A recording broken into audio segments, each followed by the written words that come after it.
BJP ये कह रही है कि बकायदा एक रेट कार्ड तय कर दिया गया और इस चैट में भी बकायदा ये कहा गया है 40K for the campaign and also future project.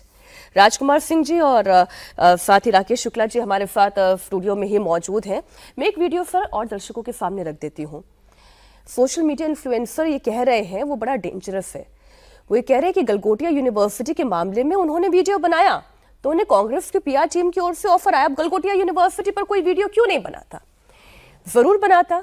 जिन्होंने गलत किया वो तो दुनिया के सामने लाना ही था, लेकिन जिसने ये वीडियो बनाया था उनको अप्रोच किया गया और इसमें यह कहा गया कि पीएम मोदी को बदनाम करने वाले वीडियो आप बनाएं। आप एक और बयान सुने।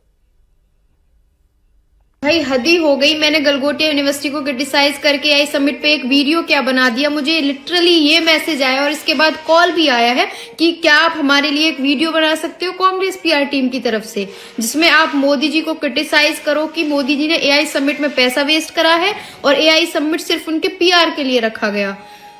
भाई एटलीस्ट उन लोगों को तो मैसेज करते जो तुम्हारे लॉयल चमचे हैं, हम लोगों को क्यों?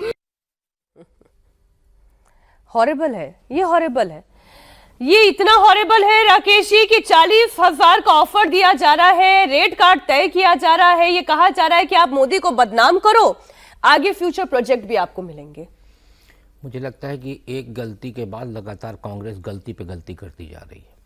पहली गलती उसकी ये थी कि प्रदर्शन का स्थान जो चयन किया गया था वो बहुत गलत था और उस गलती में सुधार करने की बजाय कांग्रेस की तरफ से जो ये इन्फ्लुएंस को प्रपोजल दिया जा रहा है कि आप बदनाम करिए, उससे मुझे लगता है कांग्रेस इतना ज़्यादा बदनाम हो जाएगी कि जितना अविश्वास लोगों के मन में अभी है वो अविश्वास और गहरा होगा और फिर कांग्रेस के लिए राजनीति करना बहुत कठिन हो जाएगा।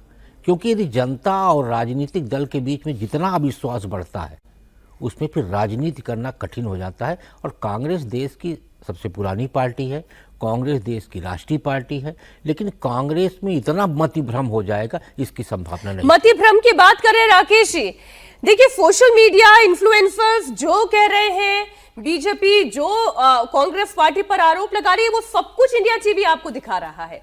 ये तो सोशल मीडिया इन्फ्लुएंसर है, वो ये तक दावा कर रहे हैं कि बीजेपी से नफरत करते करते ये देश से नफरत करने लगे हैं क्या?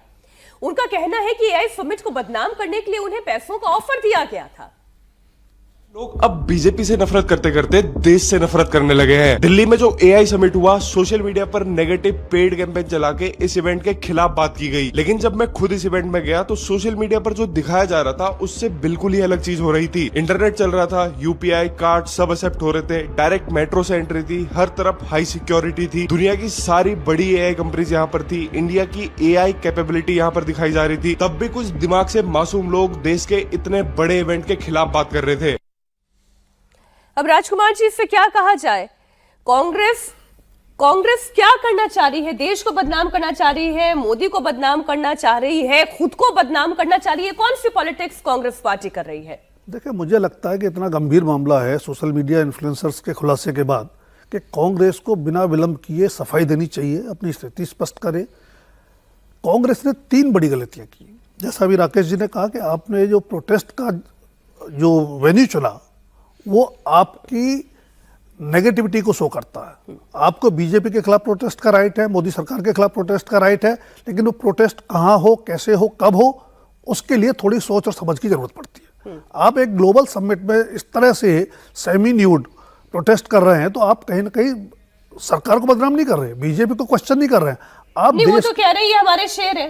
नहीं, ये तो फिर ये है कि आपने सोचने समझने का एक आपके पास मौका था बैक टैक करने का, आपने वो भी गंवा दिया, चोरी की फिर सीनाजोरी की। तीसरी बात जो इन्फ्लुएंसर्स कह रहे हैं, इससे एक बात तो उजागर होती है कि कांग्रेस को इतनी भी समझ नहीं है कि आप अप्रोच किसको कर रहे हैं। एक तो आप कॉन्स्पिरेसी कर रहे हैं एक ग्लोबल समिट को बदनाम करने के लिए, और फिर अप्रोच में भी आप इतने सावधान नहीं है कि आप अप्रोच उन लोगों को कर रहे हैं, जैसा कि एक इन्फ्लुएंसर कह रही थी कि आपने अपने चमचों के अलावा जो इंडिपेंडेंट लोग हैं उनको भी अप्रोच कर लिया, तो आप खुद एक्सपोज भी हो गए दोबारा से। तीसरी बात, एक जो बड़ा खतरा है, सोशल मीडिया लगातार एक्सपेंड कर रहा है और करेगा। अगर सोशल मीडिया इन्फ्लुएंसर्स इस तरह से, मान लो इन्होंने तो इस्तेमाल नहीं हुए जो बता रहे हैं, कुछ लोग हुए भी होंगे, तो एक बहुत डेंजरस ट्रेंड है कि सोशल मीडिया अगर इस तरह से यूज होने लगेगा, किसी कॉन्स्पिरेसी का पार्ट बनने लगेगा, तो एक बड़ा खतरा देश के सामने आने वाले वक्त में हो सकता है। मुझे लगता है इन लेकिन सारी चीजों को गंभीरता से सोशल मीडिया का नकारात्मक उपयोग हुआ है। 3 देश हमारे सामने हैं जहां सोशल मीडिया का बहुत नकारात्मक उपयोग हुआ और उसके चलते वो देश तबाह हो चुके हैं, चाहे श्रीलंका हो चाहे बांग्लादेश, श्रीलंका, हाँ, 3 तो हमारे 3 पड़ोस में हैं हमारे। ये तबाह हुए हैं सोशल मीडिया प्लेटफॉर्म के नेगेटिव अप्रोच के चलते ही ये तबाह हुए हैं। नहीं, ऐसा नहीं था। क्या वहां की समस्याएं हल हो गई? जिन समस्याओं को लेकर एक नैरेटिव चलाया गया, नहीं हुआ हल। इसलिए ये नैरेटिव चलाने का जो एक प्रोपेगेंडा तैयार करने का सिस्टम बन गया सोशल मीडिया के माध्यम से। एंटी मोदी होते होते ये anti AI summit anti India कैसे होता है? हाँ, सवाल इसी बात का है कि आप मोदी जी का विरोध करिए, उनकी नीतियों का विरोध करिए। विरोध करने के लिए आपके पास एक अलग जगह होनी चाहिए, लेकिन भारत का विरोध नहीं करना चाहिए जहां 125 देश के प्रतिनिधि उपस्थित हों, सीईओ, वहां के राष्ट्राध्यक्ष, वहां पे कांग्रेस का पहुंच के विरोध करना। और विरोध का तरीका जो अपनाया गया वो तो सीधे सीधे भारत की अस्मिता के लिए आपने प्रश्न चिन्ह खड़ा कर दिया।